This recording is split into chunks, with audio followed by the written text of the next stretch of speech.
Hi, Harry. I led growth at Duolingo from 3 to 200 million users before working for the Mike Bloomberg presidential campaign, da da da da, and co-authored a neuroscience study. Like, I don't know if that's what I would do, but like these are three moments and three signifiers that Harry would say, I don't know who Gina is and what she did, but she just said three things that make me think this is important and I should pay attention. Gina, I am so excited for this. I've heard so many great things from your partner, Brian, for a long time. So thank you so much for joining me today. It's my pleasure, Harry. But you always say you're excited for your guests. So You know what I do, but I actually heard that this intro in particular was more interesting than any other. Brian actually kind of left a dangling carrot. He said that you had some very early, more turbulent years to your career, but he didn't actually go into them. Can you help me understand, what were these more turbulent early career years? Yes, Harry. Yeah, no, that's totally true. I like talking about this because I think people think they need to know exactly what they're going to do from the get-go. And I'm a great example of someone who like fumbled about a lot in my early 20s, and it's still okay. I majored in philosophy, which is arguably one of the most useless majors you can have.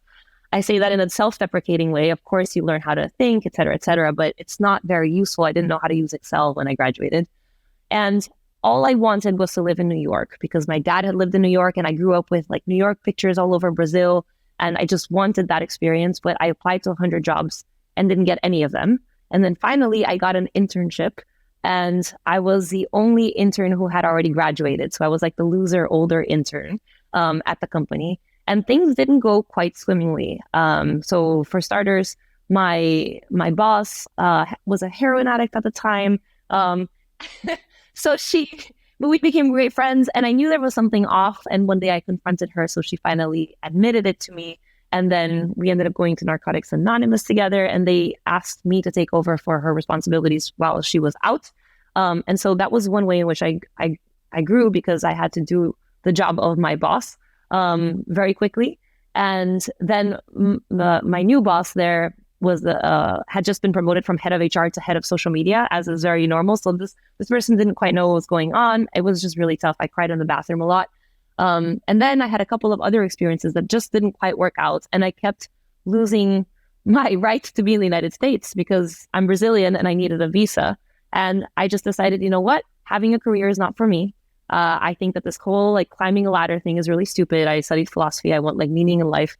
And I'm just not going to do this anymore. So I left New York when I was 24, had to leave New York when I was 24. And I went back home to Brazil and thought like, okay, well, I'm going to sign up for WOOF, the World Organization of Organic Farms, where you go and you live in farms all over the world and you get to sleep and eat there. And in exchange, you work for them. And so I was like, I'm going to work with animals and out in the land, and this is now my life. And I bought a round the world ticket with the money that I had and bought all of this stuff. And things really changed when Tumblr hired me.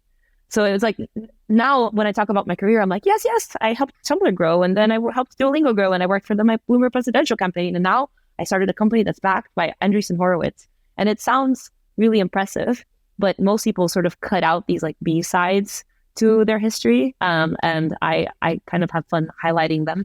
Pause, Gina. Yes. Gina, you said you go and work and live on farms, and then Tumblr hired you. I don't imagine that's the normal sourcing strategy for Tumblr at the time.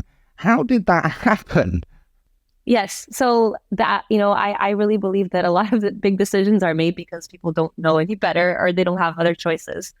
One thing that I did that was really good throughout my whole career is that I love meeting people. And some people call that networking, but I really, truly love meeting people. And when I was in New York and I had kind of these crappy jobs at digital marketing agencies and I had to leave, I decided I wanted to meet all the people who I had spoke to on the phone or emailed that I thought sounded interesting.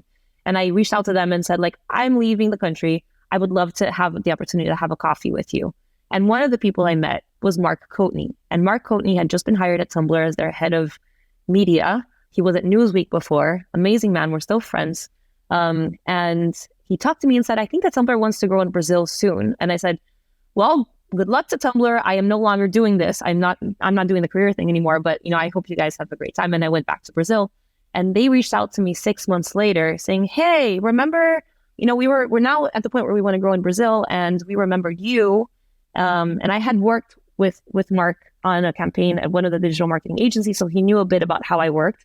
And he was like, and we would love your help. And I remember saying, that is so great, but no, like I turned it down. I was like, I just don't want to do this anymore. I'm tired of falling on my face. And I just want a really simple life where I don't try this anymore.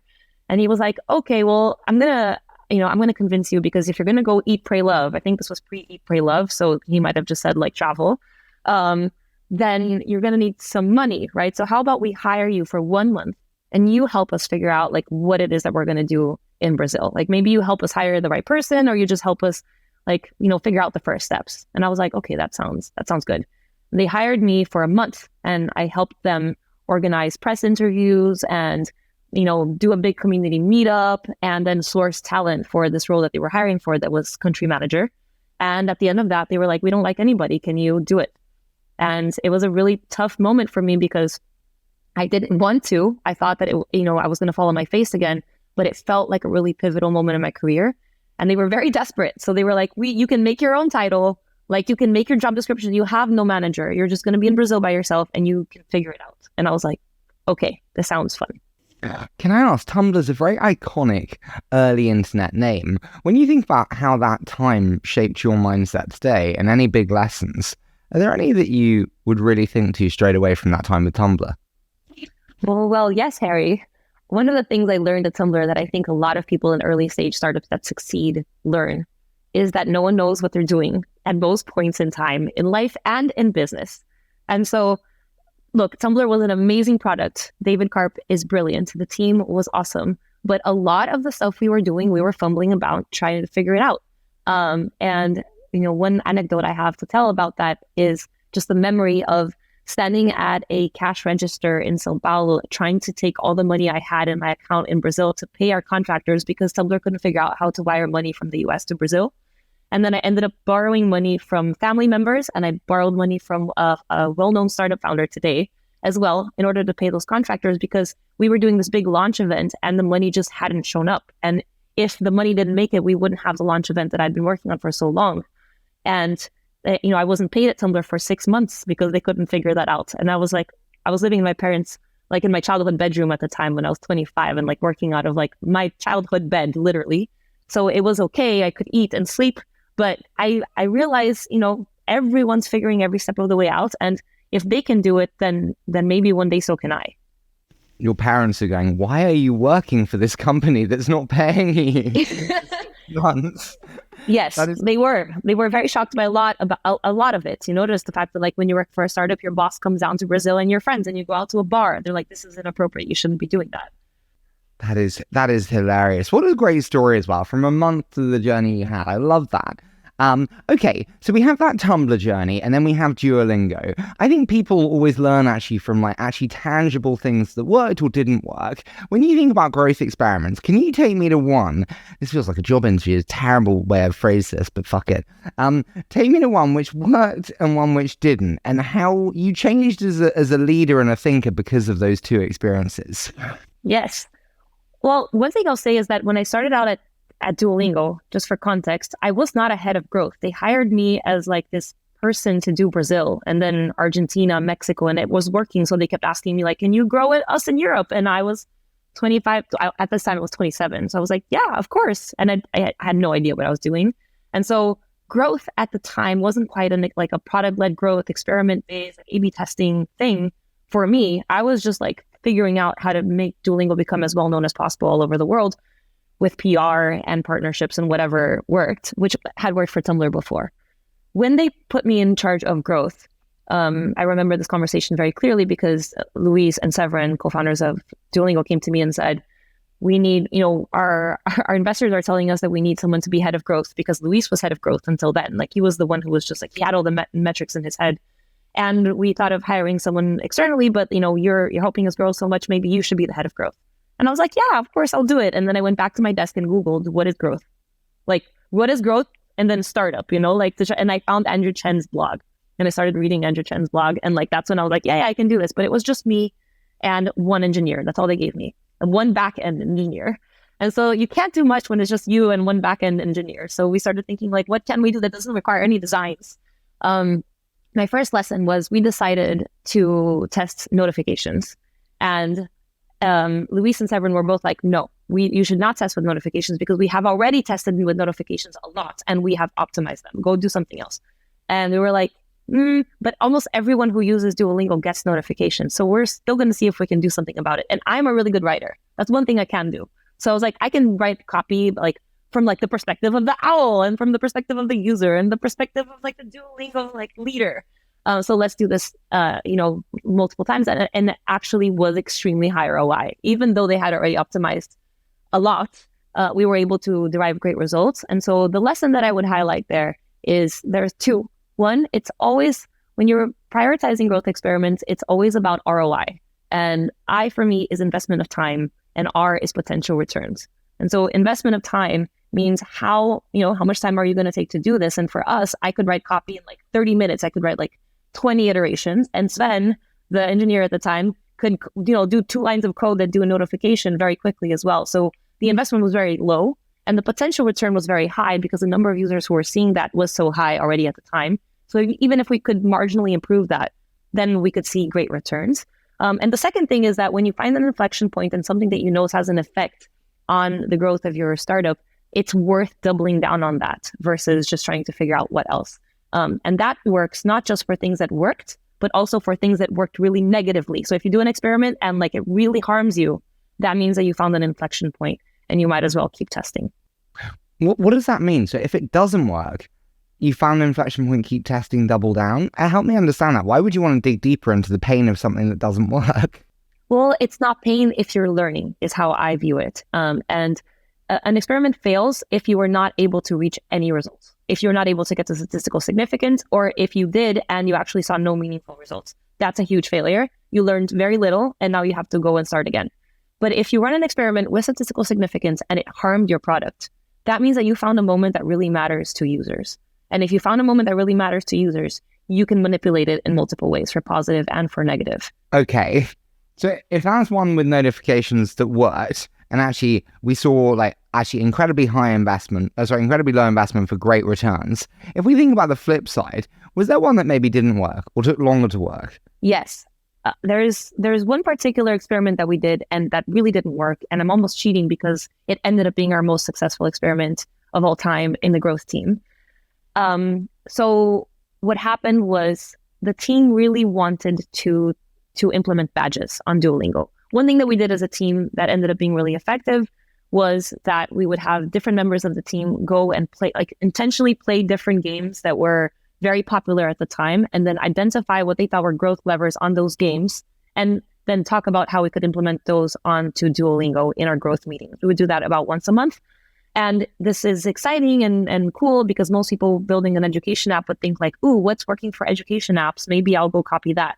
But we always thought, what's working for retention? And games get retention, right? And education apps do not get retention, right? And why? And so we always looked at games for our frameworks. And everyone was convinced that badges was going to be huge because all of the top games have badges, like even from the days of Foursquare. So you do something, you gain a badge, and then you do something else and you gain another badge. And now you're collecting badges and they're exciting. And then you can show off how many badges you have. And that somehow really gets people to stick around long. So everyone was convinced, and the team kept trying to convince me, the head of the team, to do it. And I kept saying, nope, it's low ROI because it's too much investment. We're not going to do it. Finally, they convinced me, Gina, this is really silly. We know this is going to work. So I was like, okay, let's do it. Let's finally do it. But you know what? Let's find a minimum viable product, like an MVP version of this test. So instead of doing the whole test, we're going to figure out, and that's often what you do. Let's figure out what is the minimum version of this experiment that we think will give us the results that we need in order to determine whether this is a good or a non-lever. And so we decided to create one badge, and it was really early on in the experiment. You look like you want to ask something. No, rock and roll, please. Okay. It was real early on. So a lot of the experiments we did were early on in the app experience. And by early on, I mean, from very close to the moment when the person signs up or tries Duolingo out for the first time, because that's when you have the most number of users.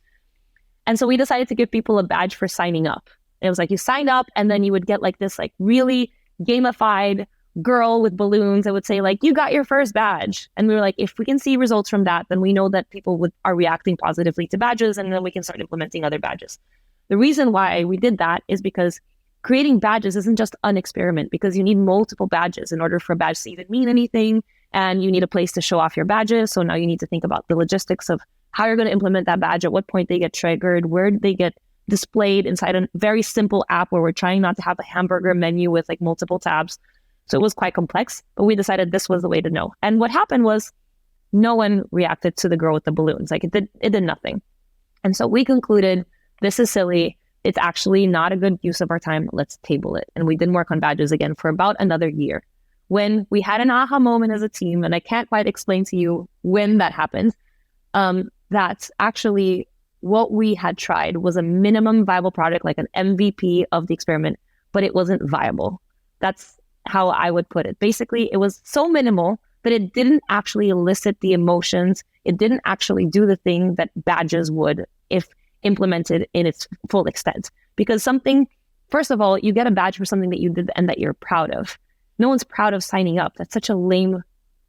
So, I mean, that was my exact thought, which is like, I totally get that, like, you need the album of badges for it to be meaningful, and you need more. But I think actually when I hear that, it's just like, as a user, signing up is not anything to be proud of. And so it's not actually the fact that you need the album, it's the fact that the action doesn't correlate to value. Yes. That's one main thing. And I think that when you're so into it and in your team and you're looking at the moments that really make a difference in a user's journey, it's easy to sort of lose track of what actually matters and what doesn't matter from a user perspective. And what we weren't doing at the time was dog fooding our own experiments, which is really silly. So we would like launch an experiment and then we would look at the results. We never thought that we should just like sit at a table and actually try out the thing that we had just built to see how that makes us feel and whether it works or doesn't work. So that's something we started doing in the growth team at that point, which I know sounds silly because Duolingo knows what they're doing, but like at every step of the way, we were figuring out how to make things better. And so when a year later, we decided to finally, do that again and actually do it right. We invested a lot more time at a time. At that point, we had much less like low-hanging fruits to tackle. And so we're like, okay, let's invest time in this.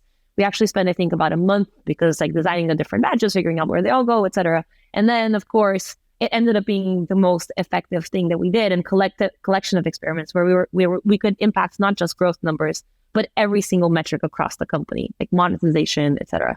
You mentioned pausing it there.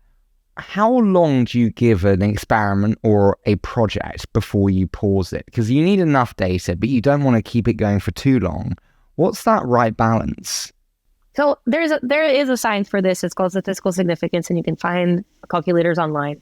But basically what that means is if you flip a coin, let's here's an example. Harry, what's your favorite color? Blue. Wow, mine too. So probably 100% of the human race prefers blue as color, right? No, definitely not. Why? Because we're too small of a sample size. So that doesn't actually give us information. It's just random.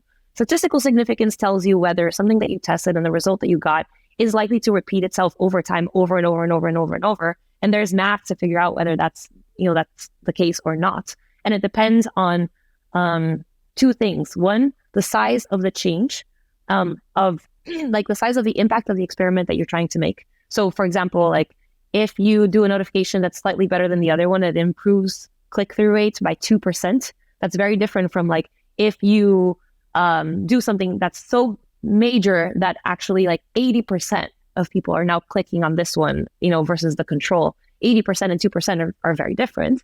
And so you need less people when you have a bigger change, when you see like a bigger result, and you need more people in order to prove that something so tiny is actually repeatable. And so there's a way to test for that.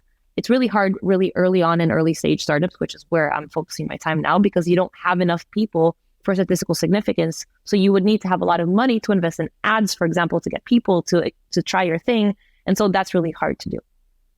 I totally agree with you and get you there. I do have to ask one, and picking up, you said about retention there being the focus. I had Alex Schultz, the CMO at Meta, on the show, and he said basically retention's king.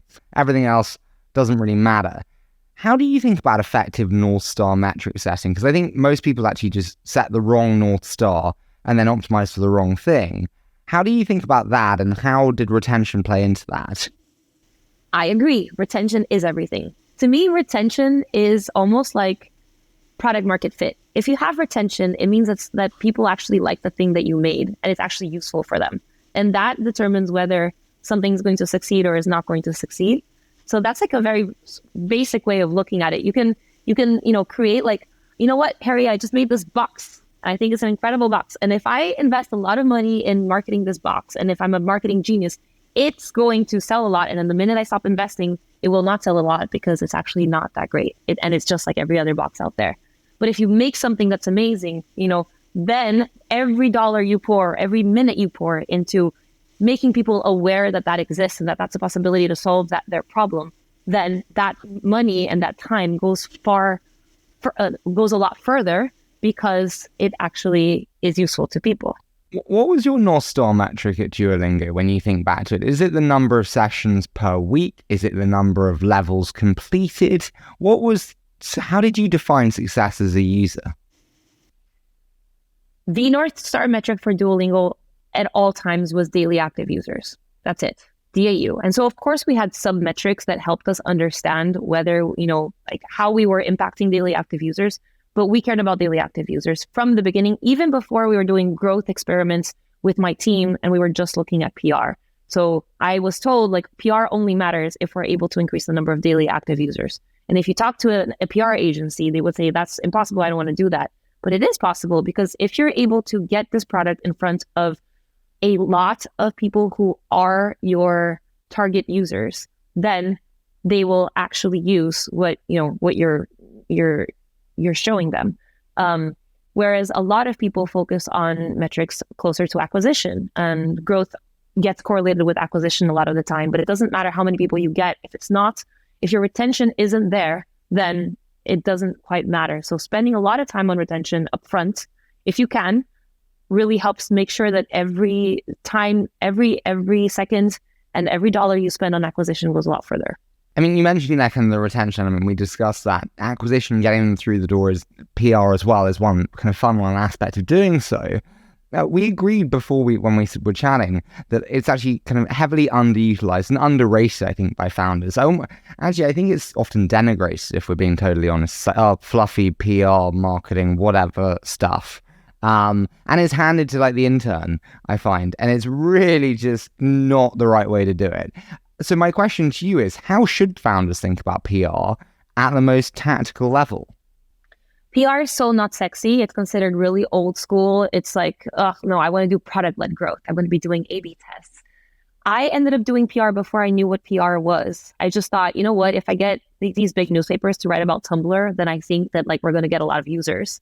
And then I was like, how do I get these big papers to write about Tumblr? Maybe I should just find who the journalists are, and then I should figure out like what interests them. And that, I guess, was PR. And it honestly was the most important lever that helped Tumblr grow in Latin America and that helped Duolingo grow in the first 2 years, I would say, which is crazy. Of course, we were talking about retention. I only had the luxury of doing PR because those were retentive products. Those were products that already had a baseline of retention such that, we knew that it had product market fit and people actually wanted to use it. So from a very tactical perspective, here's how I think about PR. Looking back, and I have a playbook, but at the time, just to really highlight my ignorance, I didn't have a playbook. I was just really trying things out and they worked. So here's what you need to do.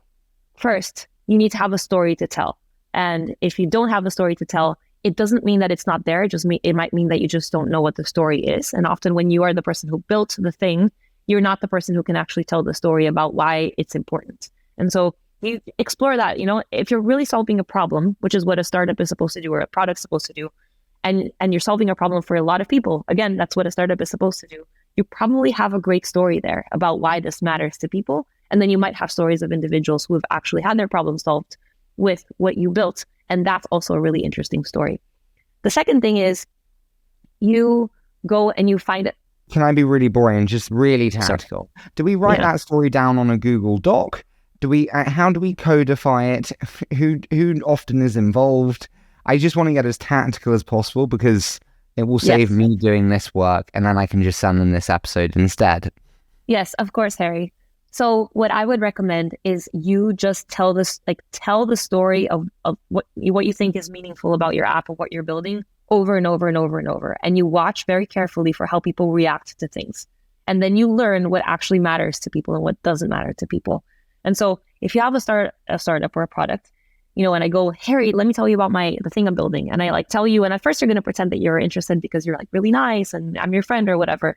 And I'll say a lot of things during the course of like, while I'm telling you about my product, and you're going to ask a question about something in particular. You're going to react to something in particular. That's when you have a hook about something that matters to people. And you can actually write that down if that's going to make it easier to you. And I would actually write all of those moments down and understand how that sort of backtracks into a story. Totally agree and get you there. Okay, and so you have that hook, and then we write it down on a Google Doc. Like, how long is that?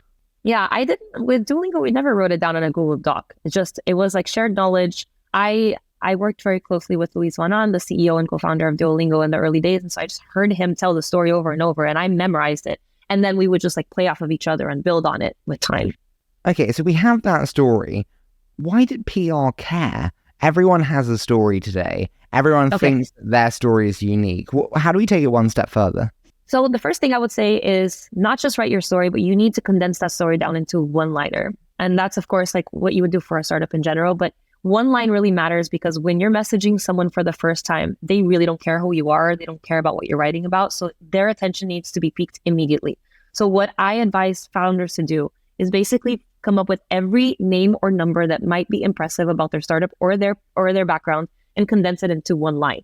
So for example, I'll just go with mine, right? Like Gina Gotthilf has, if I introduce myself to someone, I'll say, hi, Harry, I led growth at Duolingo from 3 to 200 million users before working for the Mike Bloomberg presidential campaign, and, co-authored a neuroscience study. Like, I don't know if that's what I would do, but like, these are 3 moments and 3 signifiers that Harry would say, I don't know who Gina is and what she did, but she just said 3 things that make me think this is important and I should pay attention.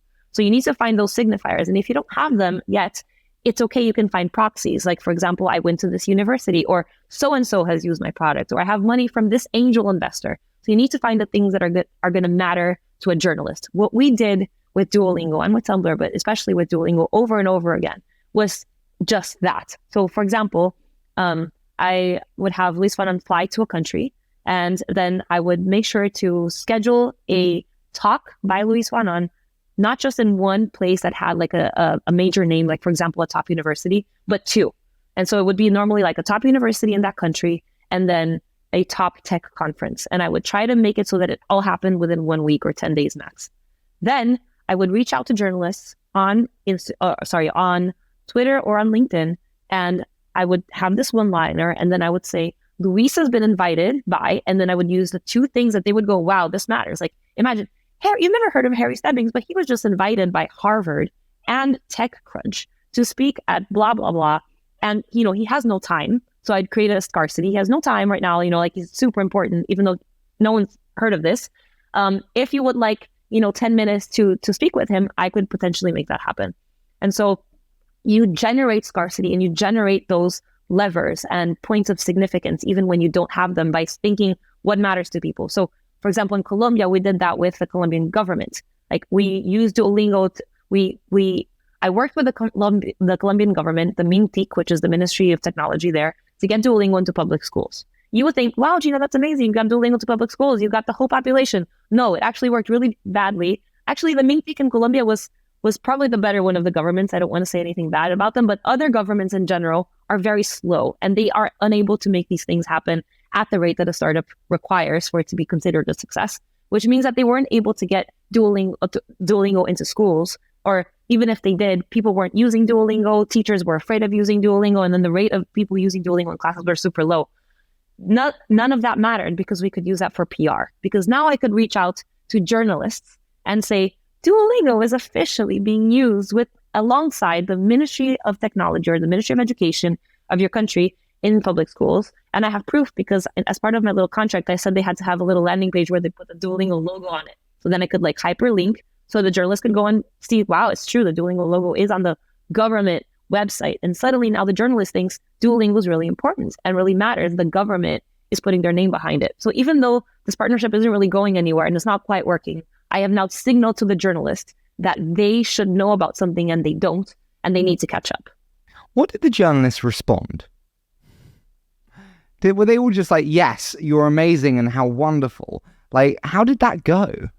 Look, I did a lot of PR in my career at Tumblr and especially at Duolingo, because every opportunity we got, then we would just milk it. And so we would come up with a feature, and then we would come up with a feature in order to get the press, and we'd like make press out of something that wasn't that interesting. So I did a lot of it. And you have to be really resilient, because you get a lot of no's, even when you're able to tell a great story. But here's one big difference about being the person at your startup who does PR yourself versus hiring a PR agency, and why I'm a big advocate for doing it yourself if you can. When you are at a startup, you have nothing to lose by spraying and praying. You have very little to lose, to be honest, which means like, I really want to get featured on whatever newspaper or whatever site or whatever blog or whatever influencer's account. You can then go and find out all of the people who are writing about it or who are, journalists at this organization, and you can pitch 10 of them. And that is a huge faux pas in PR. You're not supposed to pitch 10 people at the same organization. It actually can backfire tremendously. And if you are an agency, you are burning all of your bridges and people won't listen to you anymore. But if you are the founder of a startup and your life depends on the startup working out, you don't care that much. And you can always play the, oh my God, I'm so sorry, I've never done PR card, which is fine, because that's not supposed to be your main job. So of course, I would recommend messaging many people within the same organization with a couple of caveats. First, if you message multiple people in an organization and one of them says yes, I would immediately react and say, hey, just so you know, I also wrote to so-and-so, I can let them know that you're taking this or whatever. So you make sure that you give them information that they wouldn't have to find out at the water cooler and feel really awkward about at their organization. So that's one. Two, I would not recommend that you now make a list of all of the New York Times journalists and try to pitch all of them. Because from a tactical perspective, here's another thing that I've learned, and it also works for startups pitching VCs, honestly, which is make a list of all of these PR sources that you might want to be featured on and start with the least important ones when you're pitching. Because as you pitch, you need to learn what's working and what's not working. As we said earlier, if I pitch something and I keep getting no's, you have to modify that pitch. It's not working. Do you send them the press release? I'm going through this now with something. Do you send them the press release? Do you say, hey, Gina, would love to hop on a call, and then before the call or after the call you send it? Do you have to do it to get their attention? How do you think about using docs or a press release to get attention? I would say there's no recipe, and people do it differently, and especially agencies do it differently. The way that has worked out for me in the past is generating FOMO, and so I don't send all of the information up front, which is annoying to journalists. I'm sorry for the journalists who are listening to this. I'm sure it's annoying, but it piques their interest, and human beings react to things that pique their interest, and you want the person to react. And so I would write to these journalists, and I would because on LinkedIn, you only get a really just small message that you can send. And on Twitter, there's 140 characters. So I got really good at just sending that short message. But the short message has to be interesting enough that the person would reply with one word. Would you like to hear more? Sure. I got a lot of that, Now, this is the way I read into this, psychology of it. If the person has responded to you once, now they have a relationship with you, even if it's a very marginal relationship, but before they had zero relationship to you. So it's very easy to ignore an email that you've never responded to before. But if you've responded to someone once, you're much more compelled to respond a second time. So now you already have a foot in the door and you're in a much better place. And they will at least tell you no, whereas it's much easier to just ignore otherwise. So I would keep it super short and like a cliffhanger. And then if the person responded with interest, then I would give them a lot more information, because of course I don't want to make a journalist's life tough. Do you put the release date in there? Do you give exclusives? And how do you manage? Okay. So it depends on your strategy. Now we're going really, really tactical on the PR. I love this. This is one of my favorite topics, and no one knows how to do it. So I'm thrilled about this. Okay. I love PR too. I think it's awesome. It really depends on what strategy you choose. And there are two main strategies in PR. One is you decide to do an exclusive, which means that you're only going to allow one publication to share the news that you want to share. That's advantageous when you want to go with a major organization, especially when you don't have a relationship with them, like a really big news source. Because, for example, if TechCrunch publishes something, or the New York Times publishes something, or The Economist, that can already be enough for you. You don't even need anyone else, because everyone else will want to pick up that story anyway. And so then you get the distribution that way. But there are downsides to that as well, because then you just have that one, and then maybe other main news sources that you care about will then say, this isn't news, so we're not going to cover it anymore. And so it's about depth versus breadth, and which one you decide to go with at the time Depends on what your strategy is, who you're trying to reach, and also what your leverages are in terms of your connections and how often you've done this before. Most startups, I would say, choose the exclusive because then you develop a relationship with that one journalist and it feels more doable. We went spray and pray most of the time, just like breath, which is not what you're supposed to do. When I hired my first PR person actually at Duolingo, they reprimanded me very heavily, but I said, I don't care because it's worked and I will continue to do it because it works. So I don't care what the theory is, which is instead of giving someone an exclusive, trying to get it published in as many places as possible at once. If you decide to go with that approach, you would do an embargo. So there's an exclusive versus the embargo. Embargo means that you tell journalists they can only publish something at a specific time on a specific date. And if you're able to do that, then you can get all of the news sources to publish something at the same time. And that's magical because you create a surround sound effect. Whereas if someone reads the story and they see a notification about it later, they think that it's much bigger than it is because of their bias. And so you just create this image that whatever is happening is huge. And so that is really the pot of gold if you can go for it. And it's worked really well for both Tumblr and for Duolingo, and honestly for Latitud, my company now as well. This is so relevant because I'm literally doing this as we speak with some companies, but it's how early before a release do you go? Is it 2 weeks, a week, 2 days? How long do journalists need to not feel like it's too long, but not too short? You want to give the journalist enough time to work on this story because most journalists have a lot of work and they're overwhelmed and they also have their own schedules. And so if you're too close to the date, you really risk the journalist just not covering it, even if they were interested, which is a really big miss. So I've had to move artificial dates before because the journalist was great, but I don't have time for this. And okay, well, what if it was a week later, and trying to make that work. Of course, you don't want to do it too early that it's irrelevant. So I think that starting to email so here's the thing. I would say sending the release or sending the information with journalists 2 weeks before probably works, but you need to think, and now Harry's writing on his arm, so I think I said something relevant. For anyone listening on audio, they're what the fuck? Yes. For me, it's great. Go, rock and roll. So what I would say is you start earlier because you need to develop you need to develop a relationship with that journalist, even if it is just getting the journalist to respond to you once, or accepting your invite on LinkedIn, or seeing your tweet to them. You need to give that stuff lead time. So you want to start earlier. But then in terms of actually sending them the information that they need, I would try to give them more than one week of time, maybe 2. The thing I would also say is, bluntly, when you look at journalists' tweets, often they don't get many likes. And I don't mean that horribly or disparagingly, but sometimes it's 8 to 10 to 12 to 15. I always say, hey, create a list when you start your company of the journalists that are relevant to you. And honestly, just go to it once every other day, like a couple of their tweets, which will be relevant to you. You know people who like your tweets consistently. I noticed. Totally. 100%. And so you instantly have that recognition. And I wrote down 2 things on my arm. One is paywall. There are publications which have paywalls, but their names are great. How do you think about that? For me, growth and PR and humanity, a lot of the time it just comes down to understanding how you make people feel. And if you're able to make people feel anything, then they remember you. And if they remember you, then you're much more likely to get what you want. And I don't mean that in a completely Machiavellic way. I just mean it in a basic human psychology way. So if you like someone's tweet regularly, they'll remember who you are and they'll think this person cares, and hopefully you care. And normally if I like someone's tweet, it's because I actually care, either about what they said or about them, that I want them to feel good about. Or I want to, for example, if I see someone I know and they tweet about something, Eric Thorenberg, he tweeted about something recently and then he put it on LinkedIn as well. I liked and commented on both because I know that that's going to impact his chances of growing, and I care. So I'm going to do that. Right. And so if you develop a relationship with people, whether it be them remembering something you said that was personal, or making them laugh, or, whatever, then you're able to, and that really works for growth hooks as well. It's thinking about how that made people feel. Now, going to your question, which was paywalls. Yes.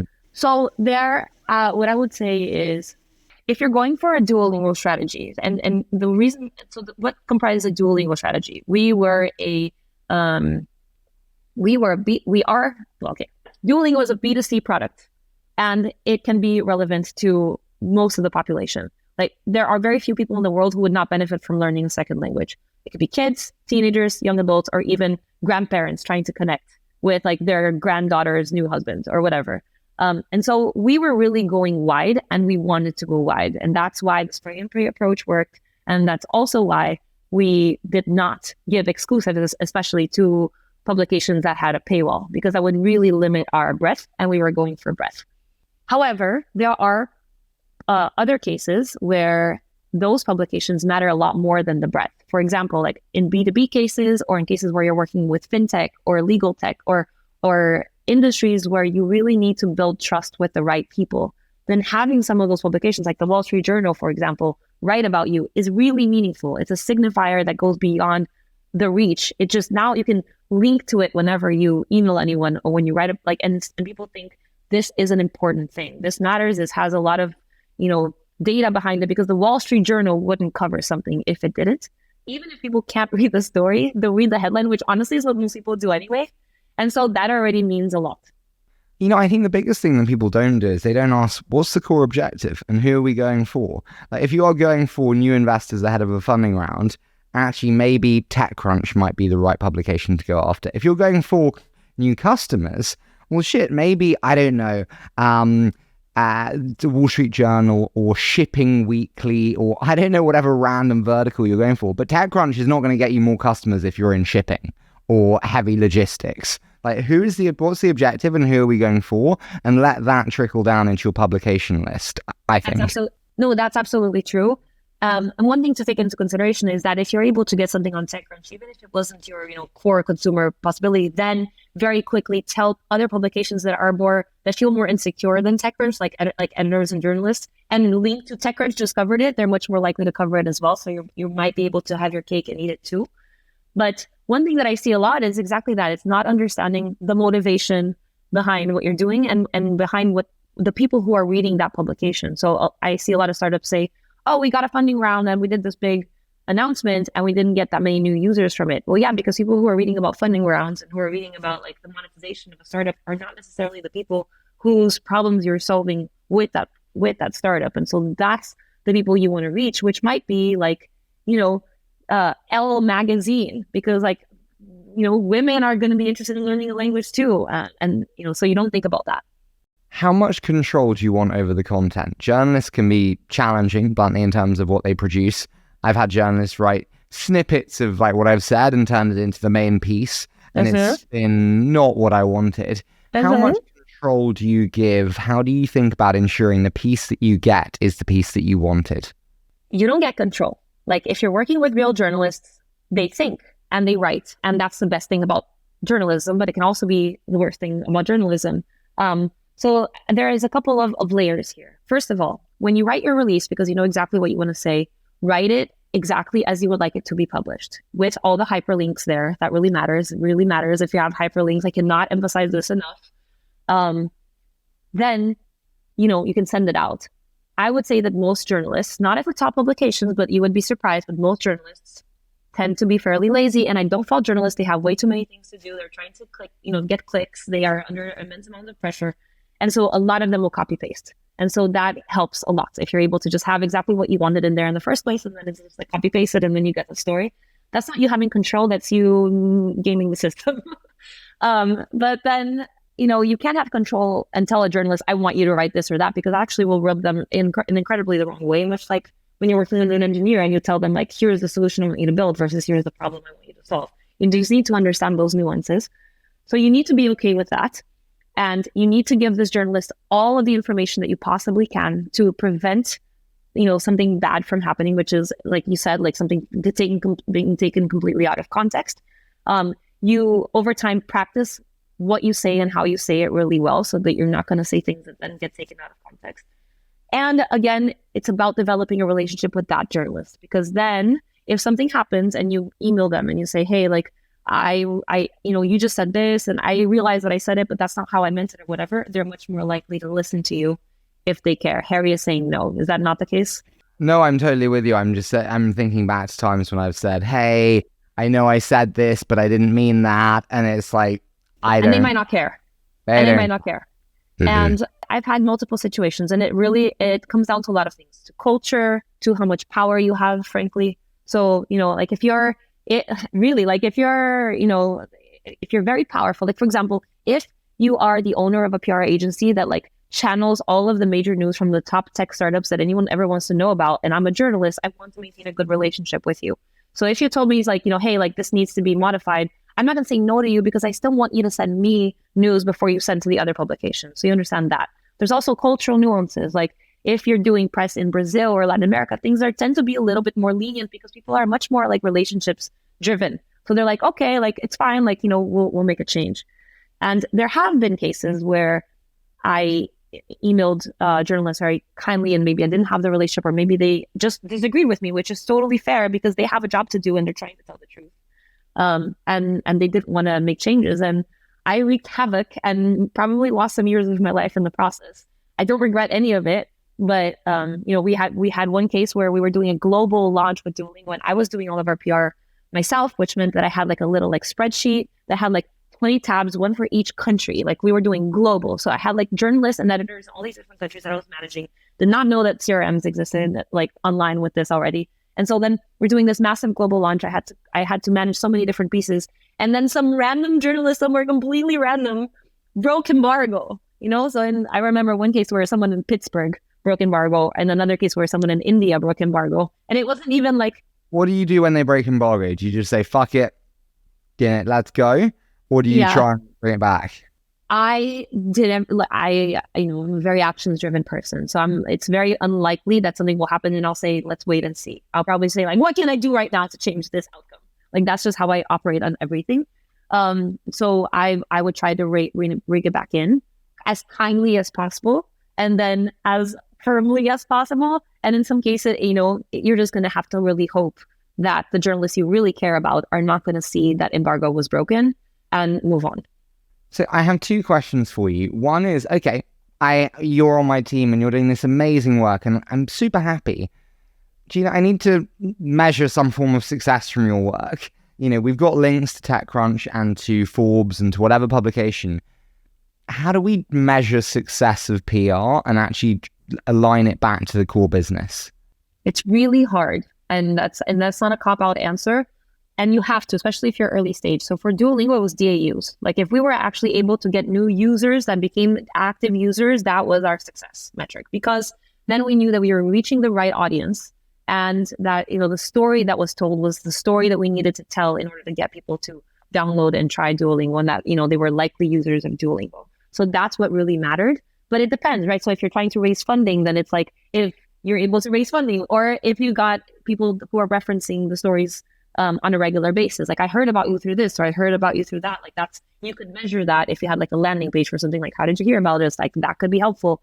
But some of that is going to be intangible because you grow your brand equity over time, and that can have a huge impact on your business. But when you're a startup, you don't have the luxury to just be like, well, I'm just building this brand equity and then we'll see where it goes. I totally agree with you. In terms of like, people saw it. When you are published in TechCrunch or anywhere like we discussed, what do you do then? Like, what did you get, the Duolingo founders, the founders of Tumblr to do? You're like, hey, we're in this, tweet it, LinkedIn it, Instagram it. Like, how do you help with that distribution? That's such a great point, because it's so important. Like, first is just how you get that thing. That's like the signifier, like, look, we're important. And then how do you like spread that message as much as possible? So with Duolingo, it would probably be leveraging like our social media channels and make sure that we have like, really great copy. And I really love one, I don't know if I'm allowed to say this, but one of your questions on the thing was like, do people still care about brand and like brand love? And I think that this is so relevant, because everything, if you're trying to build a brand, which you should be, because, again, it's about how you make people feel, not about whether the thing that you're making is useful only. If you're writing social media copy to get people to do something, like, for example, to share the story that was published on TechCrunch, if you just say, hey, please share this, you can with your friends, but with people who don't care, they won't. So first, those relationships matter. But then second, if you're able to write copy in a way that makes people care, and then in the case of Duolingo, in the case of Tumblr, in the case of Latitude, which is what I'm building now, it's always about the mission. Like, do you want to get behind this mission? Then you would share this. And that's easier to get buy-in than just like to ask, like, to get someone to share something.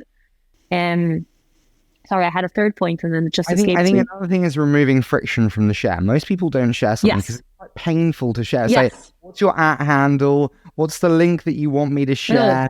Totally. So absolutely. I think you're absolutely right. And this is what my third point was going to be with Latitude. This is something we've done as well. But then there's a third component, which is our community.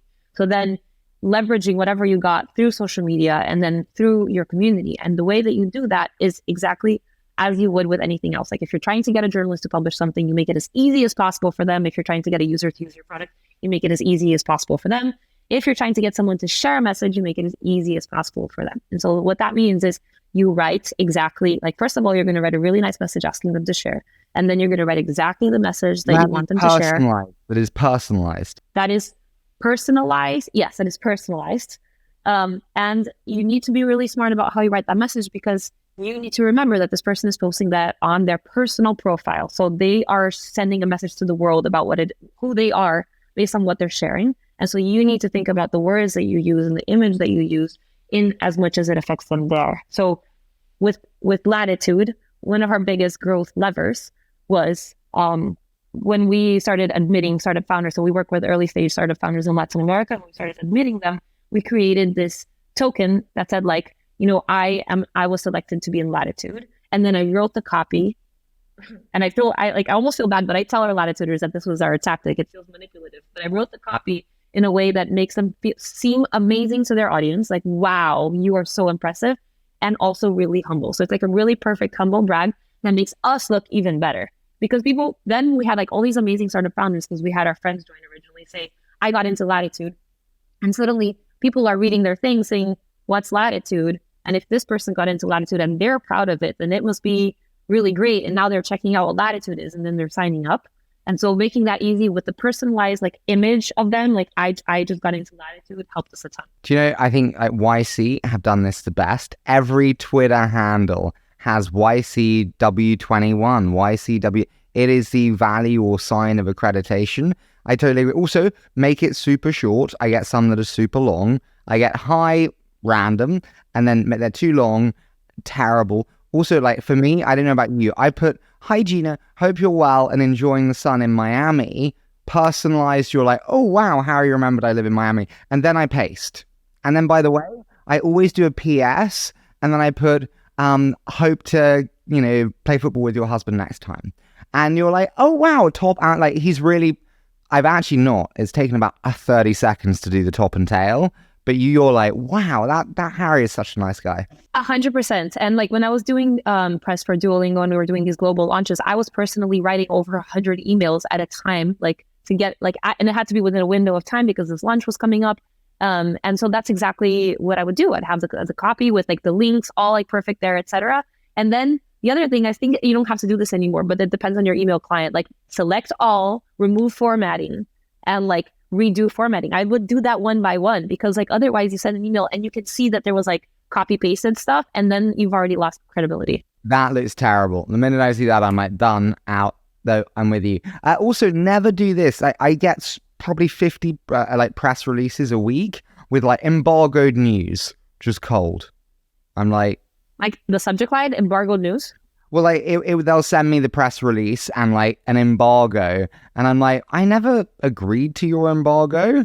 I've never spoken to you before, and this is PR firms that do it. They just like spam it out. My question to you then is, I get 50 PR firms a week in my inbox at least. They are generally crap, and I actually just 99% dislike PR firms. I'm going out there and saying this one. Should founders work with PR firms or have it internal? I'm with you. I 99% hate PR firms. I I understand the model, and I've actually met some great PR firm founders. I don't hate them. They're something that serves a need. If you can do it yourself, do it yourself. But I've also worked with founders who just don't have the time, bandwidth, or knowledge or relationships. Then I would say hire someone who can do those things for you. Even if you get a cheap PR firm, they'll still be at best $3-4 a month at best. You can hire a 23, 24-year-old who's hungry as hell, chasing journalists on Twitter DM 24 hours a day for the same amount. Yes, and that's a lot of what I was doing. Yeah, the advantage is the PR firms, they already have the relationships, and maybe if you don't know, because you obviously have a knack for this, like I had a knack for this, like Luis Vanon had a knack for this. Sometimes you don't. You're an engineer, and some of the best founders I know are engineers. engineers just are going to have a lot more trouble understanding how to make that happen. So maybe then at that point, it's worthwhile, I would say, hiring a firm, but then hiring someone who can learn from the firm as quickly as possible. I love that. Is there any other massive mistakes you see founders make with PR that we should touch on before we do a quick fire? I think the biggest mistake is not understanding that what matters to you doesn't matter to the other person. Again, this goes back to everything we've been talking about, like in growth, PR, relationships, like that's just so core to human nature. You know, you write something that like matters to you. So if I'm a founder and I'll write something that like is almost like so obvious to me because I've been entrenched in it for so long that I understand the problem so deeply, and I'm already like talking about the solution. And I think that it's really impressive that I hired Harry Stebbings or whatever, and I put it in there. And like people don't know, it does none of this matters to the person who I'm writing to. So you need to understand like how to communicate things in a way that really matters to people, and that is not obvious, even though it should be.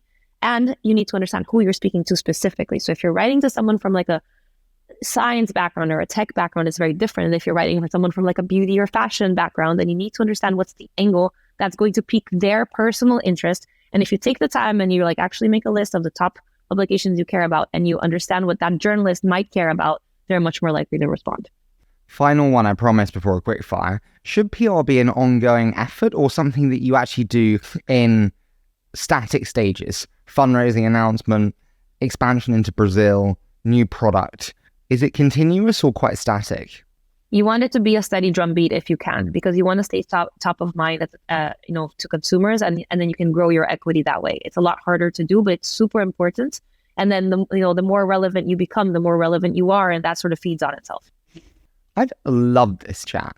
Seriously, shows like this are like my favorites because it's like actually your natural passions just go where the conversation goes, and this is one of my favorites. And so I was just thrilled. I totally went for that one. Listen, we're gonna do a quick fire. We didn't even talk about growth, China. Like there were so many things. I know, but to be fair, this is actually something that every single founder that I meet actually deals with. So I'm actually pleased because it's more applicable than the other topics. Can I say one last thing in case you are able to find somewhere to edit it in? I think when people think about PR, they think about journalists and they think about like big media. But to me, PR is reaching anyone who has a big audience and getting them to share that with their big audience. And that shifts how you think about media and PR and news, because especially with the world today where people are becoming their own media brands and we're changing that. If you're able to identify how to reach that one person who can reach a lot of people for you for free, that is PR. And so that means like influencers, micro influencers, or anyone with an audience, like a school professor could be your influencer. A doctor. I totally agree with you. And I actually also think that fundamentally shifts everything though. Now, when you think about, this podcast gets 1.3 million plays per show. That's probably quite a lot more than most publications do in terms of readership. And then you actually get a lot more attention and you can tell tone and nuance. And so I 100% agree. And micro-influencers, I mean, we could do like a series of this. Maybe it's not about it. But like micro-influencers are totally with you in terms of the targeting. I'm going to say a short statement. You're going to give me your immediate thoughts. Does that sound okay? Yes. What tactics in growth have not changed over the last 5 years? PR. No, that's too easy based on what we just talked about. Honestly, this is maybe a cop-out. I don't think it's about the tactic. It's about the framework of thinking. It's understanding what makes people tick and what's the highest lever thing you can impact. That is still the same. What tactics have died a death? I think this one died a death from day one, but people don't realize it, is paid marketing and especially like paid ads on Facebook. Unless you're really smart about how you're doing it and you know exactly how you're going to scale this over time, it's a very palliative tactic because as you scale, it becomes harder. There are less low-hanging fruit. It's super expensive and it's hard to depend on, because once you're depending on getting users that way, then you can't stop and you sort of become addicted to it and then you're kind of stuck. But, I know that there are a lot of companies that do that. It's just in my personal growth trajectory, that has never been part of growth. I've only done organic growth. I'm totally with you. You're at the whim of someone else completely. Then they have changes to algorithms and you're completely fucked. It's exactly. And so, and again, you're not focusing on retention, which is like really making something that really matters to people. It makes sense in the beginning when you're getting people in the door so that you can test, understand like what messages work and don't, and then also getting to statistical significance. But the second thing, I was going to say is, again, it's more conceptual. I think that every growth tactic, quote unquote, dies when it becomes saturated. So at first, a growth tactic is really interesting because you've discovered something that other people haven't discovered, and then you're able to max out. So like a really simple example is like, those D2C brands that discover that you can put ads in the subway. It's so dumb, but like that was a growth tactic. They're like, oh my God, people are riding the subway, and now we're putting ads in the subway. This happened like 10 years ago with like Warwick Barker, and like Casper. Now it's no longer a growth hack because everyone's using the ads in the subway. And that's the same thing with notifications. People love to like talk about how notifications, there's too many notifications. No, it continues to be a growth tactic, but like it's not like as innovative as it was before, but it will continue to be because with AI, we don't even know what's going to happen, and like things are changing all the time. And so you just need to continue iterating. Just finding areas that are less explored allows you to reach results for cheaper. That's it. I find creativity is probably the like biggest lacking resource today, if we're totally honest. So, like people who really think, like, I always say to my team, if Mr. Beast were running a venture fund, what would he do? Like, just push your mind to that. He'd probably go around London and give $10,000 to every single person he sees, and then film them for a week. Like, I'm sure there would be some interesting shit that happens. Yes. The thing is, and I don't know if this is part of the podcast or not, I think that like we're so obsessed with frameworks and learning from each other and like developing things into a science, and that's amazing. And it's almost one of my weaknesses that I just don't have that. Like I am a philosophy major with no master's degree, who never actually studied marketing, who has only my experience in growth. But like because I didn't know how to do PR, because I didn't know how to do growth, I was just like coming up with things that made sense to me, and that has worked really well. Okay, tell me, what's the biggest mistake founders make when hiring growth teams? Definitely hiring before product market fit. People are so excited by A/B testing that they want to jump right in. And I feel guilty about that because I do a talk for early stage founders about how Duolingo A/B tested and how we grew from 3 to 200 million users. And then everyone wants to jump into A/B testing. But what you don't realize is that it's really hard to do that if you are not able to reach statistical significance. And then founders start getting into the trap of directionally statistical significance, which is no longer math or science. And so then that doesn't make any sense. So I think that's number one. The number two, I would say, especially for early stage, is, and it's something I will disagree with some other guests you've had on your podcast, is hiring a leader too soon. Because when you hire a leader, they might be a little bit too removed to actually want to roll up their sleeves and try the crazy stuff that like might not make a lot of sense, but could work because you're trying to get like creative. So as an example, Duolingo actually hired someone amazing who had great experience in marketing, who then hired me, and they ended up keeping me and promoting me to head of growth because this person was they were great at coming up with ideas and then asking other people to do those ideas. I was a crazy 26-year-old who was just like throwing myself at whatever and trying different things and thinking, you know what, I can make us grow in Japan, and I can message people on LinkedIn and they're going to respond because I don't even know the limits that I have. And so you need to find that great balance between someone who is super scrappy and willing to do whatever it takes, but also has some baggage so that they can have, a starting point that isn't completely random when they're trying new things. How do you do postmortems? Postmortems are super important because people like to just shove mistakes or things that didn't go well like under a rug and then move on, or blame each other. And it's really important to get to the root cause of things so that you can prevent them or learn from them. And again, like I said in the beginning, if you're learning from something, it's not a mistake, then it was an opportunity for learning and you're growing, and that's great. So very tactically speaking, schedule a postmortem that's not very, that in terms of time, it can't be too far away from whatever it is that you're postmorteming because people need to have a good memory for it. There are tools online that really help you do that. So people should know that they're coming into a postmortem. And then there are tools online. I need to look up the tool I just used last week because I forgot. It was really good. Just a thing that allows you to create boards and people can then like collaborate, like what went well, what didn't go well, what are things that we need to improve, and have like very clear things that people can brainstorm and answer in real time with an anonymous, and make sure that everything is surfaced without people blaming each other or pointing names, just taking responsibility and focusing on the learning. We're going to do 3 more, okay? Now, first one of the 3, why is now the best time to invest in LATAM? Now is the best time to invest in LATAM because of a number of reasons that are coalescing at this moment. First, there's just the sheer opportunity because development in tech in LATAM is quote unquote behind that of markets like Silicon Valley. There's just less huge solutions that come from LATAM. And the reason why that matters is because Latin America is huge. It's actually occupies the largest latitude on the map, which is why my company is called Latitud. But we don't behave like it. And we're actually very alike. We like to focus on how we're all very different, but we're actually very alike. We like very similar music. We like similar food. And our governments are just as corrupt, and you're just as likely to get robbed or kidnapped in most of our countries. And so it's important to focus on the similarities. That's something I learned while growing globally at Duolingo. So you have a very, very large number of people with huge problems that have not been solved and that can be solved at scale through tech. And then you have people in developed markets who absolutely don't know what it's like to grow up in those markets and don't understand those pain points and don't understand what are the barriers that they're going to face while we're there, because they just don't know how complicated it can be. And then you have amazing people in Latin America who do understand that. The problem is we didn't have money and we didn't have the talent to do that before. And now these things have changed. Why? One, because we have people who have gone to quote unquote Silicon Valley, whether it be in the cloud or not. So just like broad Silicon Valley, China, India, markets where they've gotten to work at tech companies that have scaled to billions of dollars, hundreds of millions of users, and are now coming back to LATAM to build. You have people who have now worked at companies like Nubank, which IPO'd with a valuation of like $30-something billion, and have learned what that's like and how that works, and are now going on to build their own companies, whether it be as founders or as builders. So you have much more talent than you've ever had. And then you have money.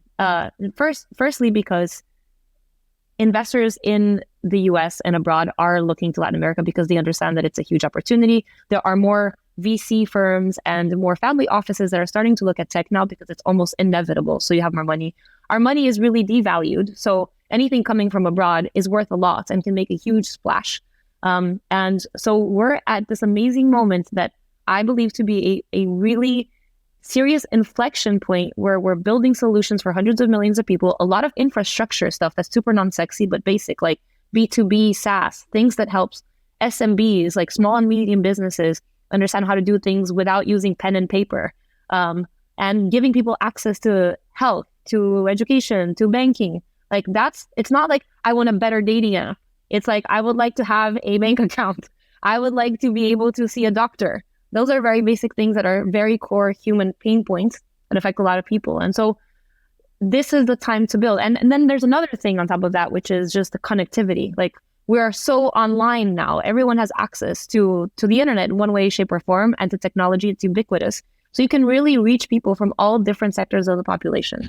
Wow, I really reached a passion point there, didn't I? And nailed the quickfire on that one, didn't you, Gina? Well, this is obviously what I'm dedicating my life to. And not only because I think that it's one of the most meaningful things we can work on, like it's meaningful to work on tech, but then if you can actually improve the lives significantly of people and at hundreds of millions of people at a time, and especially when they're at the social or middle socioeconomic levels, then you're making your life count as a human being. And I think that it's a great opportunity to make money.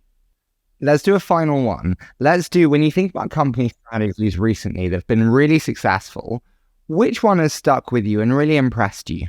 Oh, well, I guess this is a really good opportunity to plug my friend Mike Krieger, co-founder and CTO of Instagram. I'm really interested by their new app. Mike and Kevin are working on a new app called Artifact, and it's disrupting the way that you consume news, which I'm really interested by, actually, because I worked at Quartz Media. So this is something that really, is core to me, but also just their lessons in scaling Instagram will be applied to this. And I'm excited about it because I think that we don't know how to discuss news as a society. And that's a really big problem because we never evolve. If we only talk to people who believe what we believe, it's very hard to change your mind and to understand why there are other points of view in the world. So that's a huge problem that we can solve to make humanity better. I love Mike, and I thought I had Kevin and Mike on the show to discuss Artifact, and they were fantastic. Gina, I love this. As I said, shows like this where we just follow our passions is really why I do this. So thank you so much for being so amazing. Thanks, Harry. I know you say that to everybody, but thank you. This has been a real pleasure. And whenever you want to talk, I'm going to send you information about Latin America for the conference, because I think there's going to be really great people there. I already have some really good people confirmed. Would love to have you on stage